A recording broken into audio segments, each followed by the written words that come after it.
In sports, we can always play the numbers game. And for the Buccaneers, a lot of the numbers are not pretty.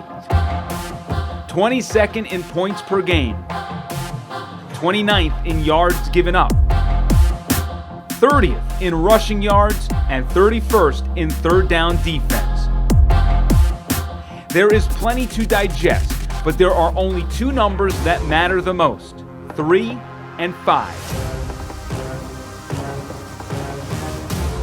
3 wins, 5 losses.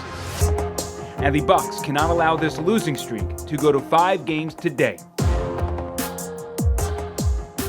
That record indicates what has happened, but not what can happen moving forward. Tampa Bay enters the second half of the season ready to fight for its playoff lives. Ready to prove they can manipulate the numbers in their favor. That battle begins today inside Raymond James Stadium against the Tennessee Titans. As for the Blitz, well, that starts right now.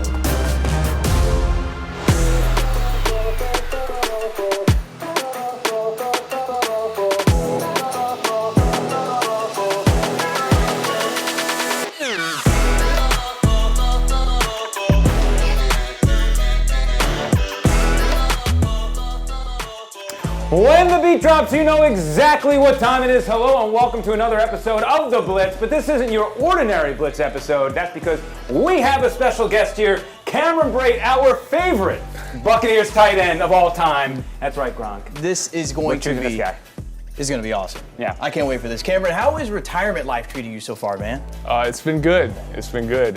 Trying to stay as busy as possible, watching a lot of football. Excited to talk some Bucs football today. Yeah, going to school too, right? That's right. Lifelong learner. Both my parents were teachers, so they encouraged me. So I'm just over at University of Tampa with the MBA program. So. Nice. And we're going to do a little education later in the program, but right now, let's get started. It is the 10 and 10. These are the top 10 storylines you need to know entering today's big game between the Bucs and Titans right here on 10 Tampa Bay. We got a pair of hungry 3 and 5 squads looking for a much-needed win. Tennessee has not won a road game since November of last year. As for the Buccaneers, they have not won inside Raymond James Stadium since the home opener against the Bears. At number 9, the Bucs have fallen on hard times. After beginning the season 3-1, they've now lost 4 straight games, with the latest defeat coming in heartbreaking fashion, allowing C.J. Stroud and company to motor 75 yards in 40 seconds to beat Tampa Bay 39-37. The last time this franchise has seen a 4-game slide was in 2019. If they lose today, it would be the first 5-game slide since 2017. Unfortunately for Cam, he was on both of those teams, so I'm sorry to bring that up, but I know you know that very well. Let me take you back to 2019. You guys are up in Seattle. Dare Ogunbowale, who I guess kicks field goals now, so he gets you into OT, final minute of regulation. You get a gut punch loss in overtime, and then you end up coming home and winning 5 of the next 6. So what's the right mentality here for the Bucs? Yeah, don't really appreciate you bringing up those bad memories for me, but no. So 4-game losing streak. This is really where the leaders need to step up. This is who the guys are going to turn to. Lavonte, Mike, Chris. This is where they make their money. So I draw a lot of comparisons between this year's Bucs team and the 2019 team. New offensive coordinator this year with Dave Canales. We were learning a new offense in 2019. And there's a lot of great things the Bucs did on Sunday against Houston that they can really build off of. So that's what this week's about, trying to build off of what they did well. Defense, another story on Sunday. They had their struggles, but they've showed this year that they can play good defense. So really just about putting it all together and turning to leadership in these moments. And hopefully, if you score in the final minute, you can hold that lead. No question. That's kind of the big thing. That's key. We've got plenty more to talk about with Cam. And Evan, we know if the Bucs are going to win today, they have to stop King Derrick Henry. Yeah, you ain't kidding. This dude is a load. 6'3", 247 pounds. For comparison's sake, that is just 2 inches shorter and about 10 pounds heavier than what Cameron was playing at last year. Give or take, maybe, I don't know, some pounds. We won't talk about it. At number 8, the Titans are 3-1 this year when Henry rushes for 80 or more yards. The Buccaneers are a top 10 rushing defense, so Tennessee's strength actually parlays right into what Tampa Bay does really well. It doesn't mean it will be an easy task, considering this is a man 64 yards away from 9,000 in his career. As tough as Henry is, I think the less they pass, the better. Coming in at number 7, this Buccaneers defense, I mean, look at the amount of total yards they've given up since the bye week. They've been annihilated. It's gotten progressively worse every week. This unit does have 15 takeaways, which is the 3rd highest mark in the league, but the Titans only have 9 giveaways in 8 games, so I don't think they can really rely on that, Evan. Yes, we'll see. With rookie Will Levis making his 3rd career start at number 6, the man who puts mayo in his coffee has officially been named the starter over Ryan Tannehill for the rest of the season. In 2 outings, he has thrown for 500 yards, 4 touchdowns with 1 pick. He's also been sacked 6 times. So, Cam, the Bucs just faced a rookie in C.J. Stroud and got absolutely smoked by the Ohio State product. They get another shot at a rookie this week. What is the key for the defense going up against somebody who doesn't have that experience? Right, yeah. So I was really impressed with what C.J. Stroud did last week. He's not playing like a rookie at all. So the Bucs last week, unfortunately, weren't able to play a lot of man-to-man defense, just gave up some big plays, some big running catches. And so they were forced to play a lot of zone defenses, and C.J. Stroud kind of picked them apart. So what I'd like to see him do this week is do some games on the D-line, try to figure out ways to generate pressure with 4 guys. The last week, the Titans, they're down a couple offensive linemen. They struggled with those movement and games from the D-line. So I'm looking for some different looks from the D-line so they can kind of play a little bit more man, try to disguise some coverages against leaders. And you're thinking that maybe if you are going to play man, this is the time to do it, right? Against a rookie QB like Will Levis? For sure, yeah. And you look at the Titans receivers, they got DeAndre Hopkins. He's more of a kind of a 50-50 ball guy at this point of his career. They don't really have a ton of explosive playmakers at the receiver position. So with the guys the Bucs have on defense, I think they're ready for this challenge. Carlton, Dean, Zion. It's going to be a big week for them. I think they're going to try different ways to get after the quarterback and put a little bit more pressure on the defensive backs and see if they can hopefully step up to the challenge. Yeah, on 207 dropbacks in zone coverage, the Bucs have given up 10 touchdowns. That is the worst mark in the league. On 123 dropbacks in man, just 3 touchdowns, which is tied for the best mark in the league. So that is food for thought, David.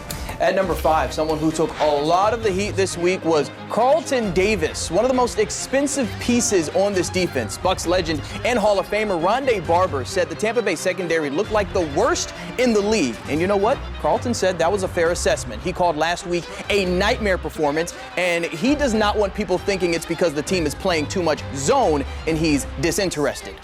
I pride myself on being an all-around corner and being able to help my team win. So regardless of, whether I'm playing off or whether I'm playing press, I'm trying to, do whatever I can to help this team get a dub, and that didn't happen. One guy on this defense who shows up week in, week out is the wily veteran Lavonte David. He is the only player in the NFL this season with 75-plus tackles, 9 tackles for a loss, 2 sacks, and a forced fumble. He's in year 12 and on pace to have one of his best seasons ever. Reminds me of another 12 that played in Tampa Bay. David? Yeah, Tom Brady loved throwing to this guy, Mike Evans, who reached another milestone in Houston. The man has now surpassed 11,000 receiving yards in his career, something only 38 other guys have done in the NFL. He is also just 406 yards away from another 1K yard season. He has 9 more opportunities to get that done. I feel like he can do that in like 3. Yeah, David, Evans has 86 career touchdowns. Next closest in Bucs history is Jimmy Giles with 34. Then it's Chris Godwin and Cameron Brate with 33. Cam, Evans is playing without a contract. I'm just wondering, can you imagine life without him in this organization and what he provides? I can't. When I think of the Bucs, I think of Mike. Not only is he a great player, but he's a leader in the locker room, great presence in the community, does everything right. He's one of the most physical route runners in the league. He draws a lot of attention for coverage. You're always going to have to cloud him because he's going to win every one-on-one he can get. He had a couple concentration drops at the beginning of the year, but he's still playing at an elite level. He still has the explosiveness, the burst, the contested catch ability. He's just not a guy you want to let go. And teams have to always account for him on the field, right? Now, I do want to quickly ask you about this guy, Lavonte David. Just like Evans, you played with him nearly your whole career. You came in, you left, he's still there. Just how underrated is this guy? Most underrated player in the league, no question in my mind. Every single year he kind of gets screwed a little bit with how they do the All-Pro and Pro Bowl voting. He's getting his stats compared to some edge rushers. But you look at what Lavonte's done over the course of his career, it's right up there with what Bobby Wagner's done. Same kind of impact. It's just, unfortunately, we didn't win enough games early in Lavonte's career. He didn't get the same media exposure, but just a guy that does everything right. You know, the heart and soul of the Bucs. Another guy you just would hate to let walk away. So I really hope to see him back next year with the Bucs. Yeah, I know that we're going to have to do, David, a Hall of Fame case for this guy when his career ends. Oh, you better believe that. At number 2, let's check out our sideline segment to see what issues the Tampa Bay Buccaneers have entering this matchup with Tennessee. And potentially, there are plenty of issues. Josh Hayes is out. Matt Filer is doubtful. But 4 key players on that defense are questionable. Carlton Davis, Jamel Dean, Logan Hall, and Kalijah Kancey are dealing with injuries. Offensively, Trey Palmer is questionable due to a neck injury and illness. The Titans are hurting real bad, too. They ruled out 5 players on Friday, including former Bucs Super Bowl champion Sean Murphy-Bunting. At number 1, the Buccaneers Rookie Club visited Metropolitan Ministries, interacting with nearly 100 children on Tuesday. Metropolitan Ministries is a nonprofit, non-denominational, faith-based organization offering a wide spectrum of supportive services to alleviate suffering, promote human dignity, and instill self-sufficiency to deserving families in the Tampa Bay area. Man, it's fun out there. A whole lot of kids running around, just having a good time, you know. It just makes me feel like a little kid again. Every time I can give back to the kids and give back to the community, it's always overwhelming for me.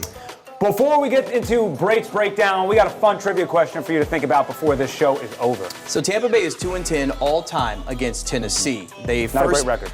Not a great record, but they first beat them back in 1983. That was at the Big Sombrero against the Oilers at that time. And the next time they beat them, 2007 at Raymond James Stadium. So here's the question.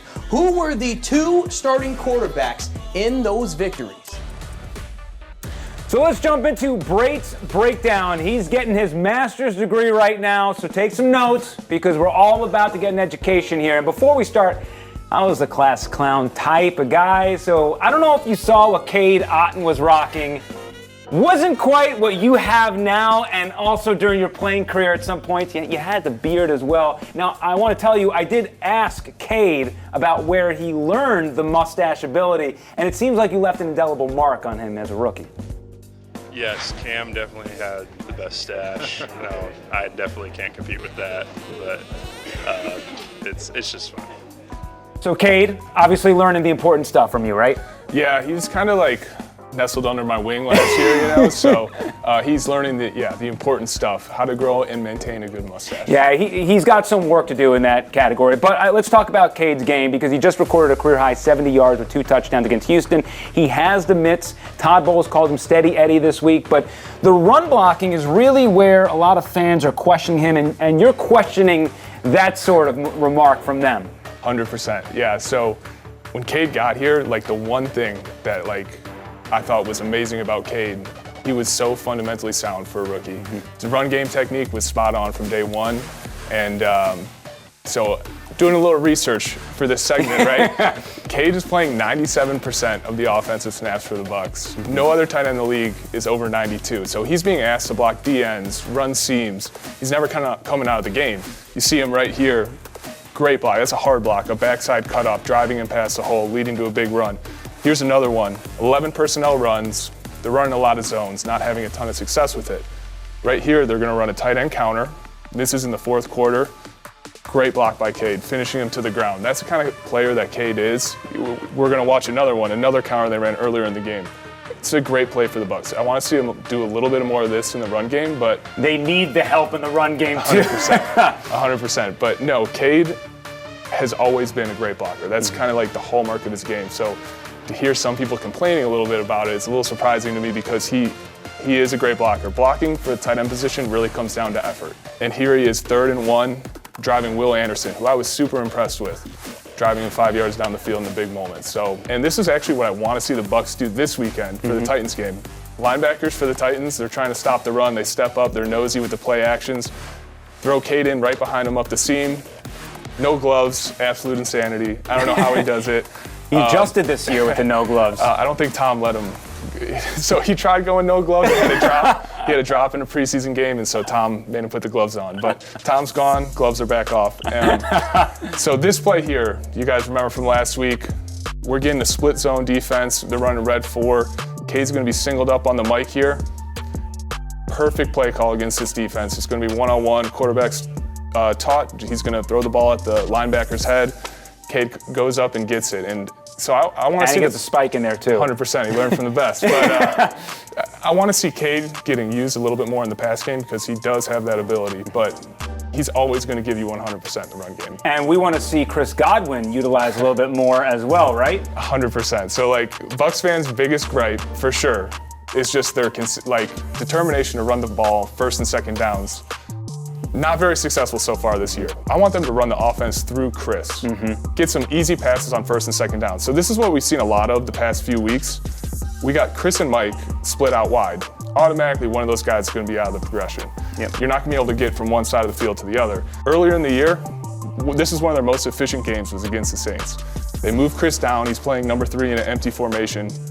They're playing some form of, this is force special here. So he's going to be singled up by the Mike. Easy 3-step drop. And he's never going to lose that route. Never. He will never lose that route. Simple, easy throw and catch. Obviously here, this is what Chris does best. He's going to be working underneath. Just find a way to get the ball in Chris's hands, and good things are going to happen. That's right, and this was Chris Godwin's best game of the season in New Orleans, and he's coming off maybe his worst game in Houston, where he was a little bit locked down as well. And speaking of worst games, we have the defense to talk about. What the heck happened with them last week? Right, so watching the tape from last week, obviously not a ton of highlights from the defense. The main issue for them is they could not play man because they weren't getting any pressure from the front 4. So we're going to roll the clip here. They actually are rushing 5. Zion does a great job at the start of the play, but you're asking a lot of him, playing no rat defender in the middle. He's one-on-one with that receiver. If you don't get home in time, that receiver's going to win if you give him 3 or 4 seconds to do it. So we see an easy throw and catch. And a big old explosive. Big game. You're just asking a lot of the DBs if you're not disrupting the quarterback's timing, messing with his vision. Here's another one. So 5-man rush. Devin actually hugs. So we got 6 guys rushing. Carlton was playing press here on Noah Brown. He's got a 40-yard route down the field. There's no one in CJ Stroud's face. So he's able to step up in the pocket. That's also a sick throw. He was unreal. Honestly, he missed a couple throws during the game. He should have thrown for 550.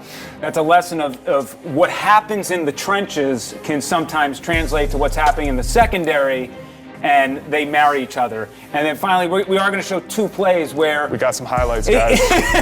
If you do this, things will be better. Right. So all year, basically, their only guy who's getting consistent pressure is Shaq on the edge. So right here, it's a 3rd down. The Texans don't chip him. Whee! Shaq's getting back into form. He's starting to look more like himself. He was coming off an Achilles. No question. That's a tough injury. Exactly. So he's starting to play better. Another one here. The Rook, Kalijah Kancey. Love this one. So 4-man rush in the red zone. Watch what happens. Wins on a spin move. Quarterback has to flush. It leads to an incompletion. With Will Levis, if you put some pressure on him, he hasn't played a ton of football, right? He's going to be a little uncomfortable. So I'm looking for the Bucs, whether it's games, stunts, blitzes, just disrupt his timing, disrupt his vision, make it a little bit easier for the guys on the back end. And that is officially Brate's Breakdown here. School is officially out of session. David, time for us to book at the break, right? Yeah, just a quick timeout. But when we come back, we got the All-Out Blitz segment where you, me, and Cam give our analysis and predictions for the contest today right here on 10 Tampa Bay, kicking off at 1. Plus, we hook you up with the answer to that trivia question.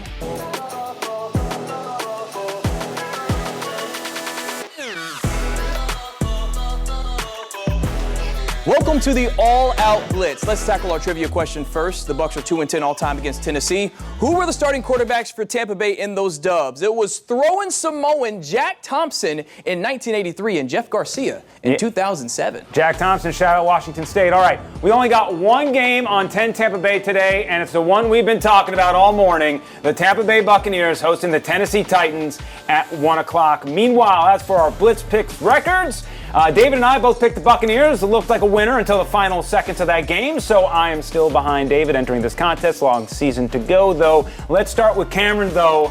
You can go 1-0 here. All right. You're a guest picker. What do you have? Yeah, your guys' picks aren't that good. No, it's been a really rocky season. It's okay. Second half of the season starts where now. We build on that. Absolutely. All right, so for this game today, I'm going to take the Bucs 27, Titans 20. I like the Bucs to win. I think this is a great bounce back opportunity for them. I think the defense for the Bucs is kind of set up perfect for the Titans offense. The scheme of the Bucs defense is stop the run. That's what the Titans are going to do. Yep. So I'm looking for the offense to continue to build on what they did last week, involve Chris a little bit more, and I think the Bucs win by a touchdown. Awesome. All right, David, what do you have? Look, I think the Bucs can win this game. It's a winnable game at home. However, I'm not picking the Bucs until they make me pick them to win. I'm going with Tennessee 28-13. Evan? Yeah, last week when I picked the Buccaneers, I said this was their last shot for me.